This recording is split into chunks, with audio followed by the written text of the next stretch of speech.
Hey guys, welcome back to Rudder Innovation, where today we're going to be using this 2008 Honda Odyssey to show you how to swap out an alternator. It's okay if you don't have the same exact vehicle because the process is pretty much the same across the board. In fact, it'll probably be easier because you won't be dealing with a cramped minivan's engine compartment. If you're wondering how we figured out it was bad, it's absolutely free for you to go to any auto parts store and run a diagnostic on your battery and alternator, and they'll tell you which one's bad. The way we knew it is because the battery light came on the vehicle. We went over there, had it tested, and it showed it wasn't charging the battery. So that's why we're swapping it out. Here we go.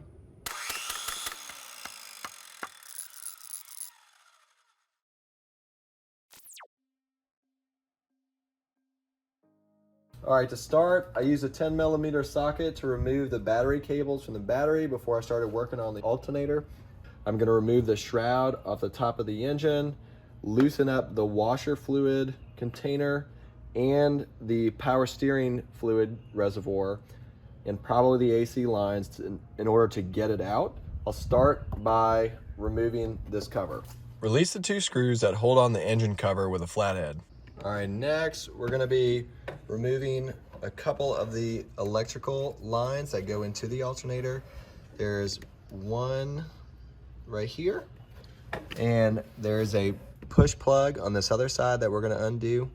So we'll start by doing those two.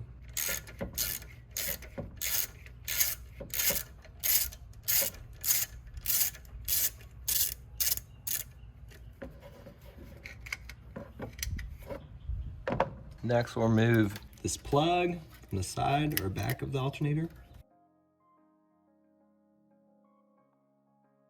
All right, so we got this plug released, and you can see there's a little push button here, clip to undo it. Next, we're gonna remove this little cover right here, and there is a nut right there that I believe is a 12mm nut, and we can remove that.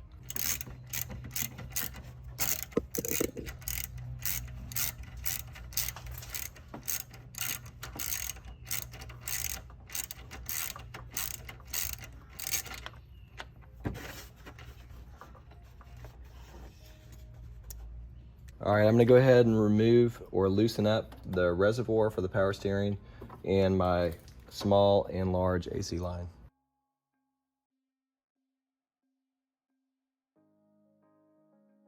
Next, we're gonna take the belt off, and I have a 14mm socket on the tensioner pulley right there.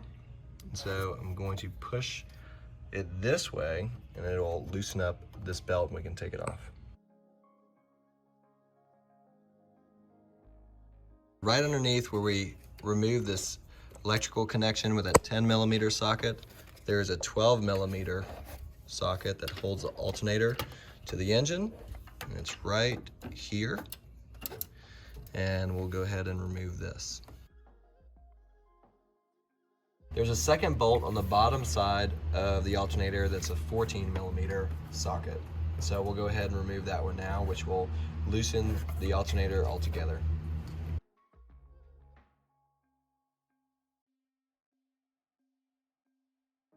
All right, so we have the alternator loose in here. We have both bolts out, the 12mm and the 14mm. I have this loose. I'm gonna pop this clip off here, and there's another clip on the side in order to take this shroud off, just to give us a little bit more room in here. And we'll move this over as needed. Unclipped the high pressure and low pressure AC line, so we have a little bit of play in here and we can move it around. I might need to loosen up this tank to get it out, but we'll see.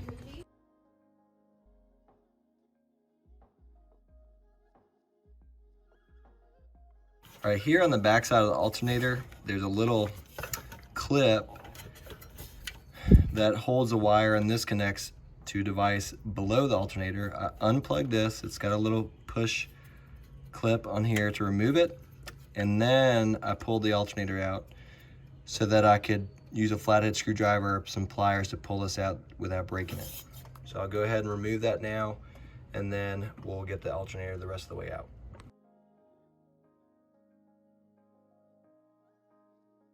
All right, to try and clear this area, I'm going to unclamp the power steering reservoir here, zip tie it over and then feed it through and try and keep it up on top of the engine out of the way.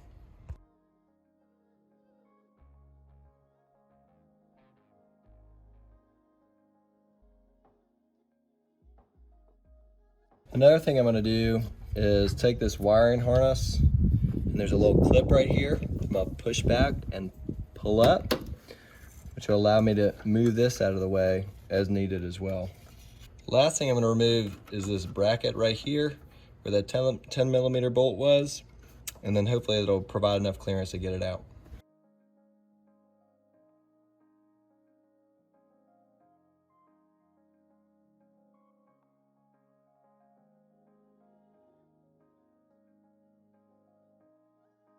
All right, we were able to get the alternator out and then turn downwards, and we can even try turning it upwards. It just will not fit with this windshield wiper fluid reservoir here. So I'm going to loosen it and then see if we can move it over. Underneath the front bumper, I'll pull down. There's a clip right here to pull this down. I'm going to remove the bolt right here that holds the bottom of the washer fluid on, so that we can have a little bit more play in order to pull that alternator out.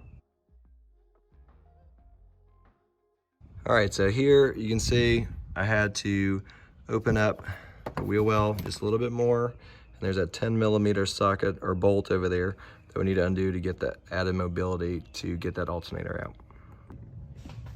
All right, now that we have the washer fluid container loose,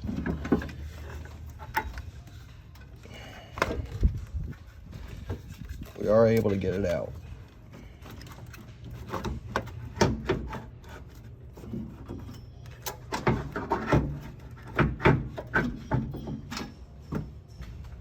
All right, now that we have the old alternator removed, we're going to install the new alternator.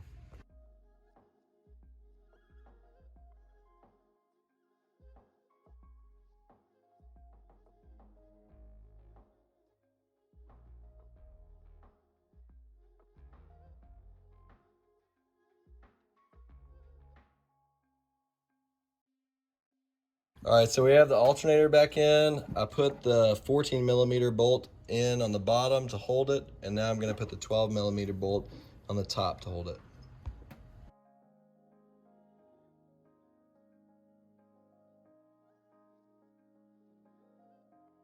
All right, so we're going to tighten up the bottom 14 millimeter bolt to 33 pounds foot torque, and then the top is going to be 16 pounds.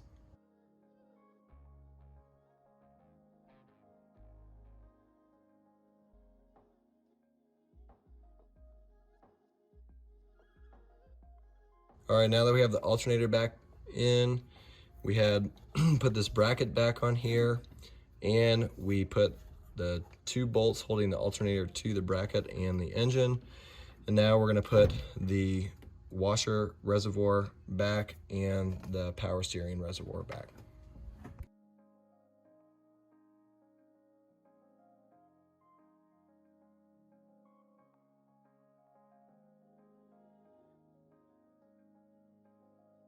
After you do that, you can pull your electrical connections back down and get them reattached.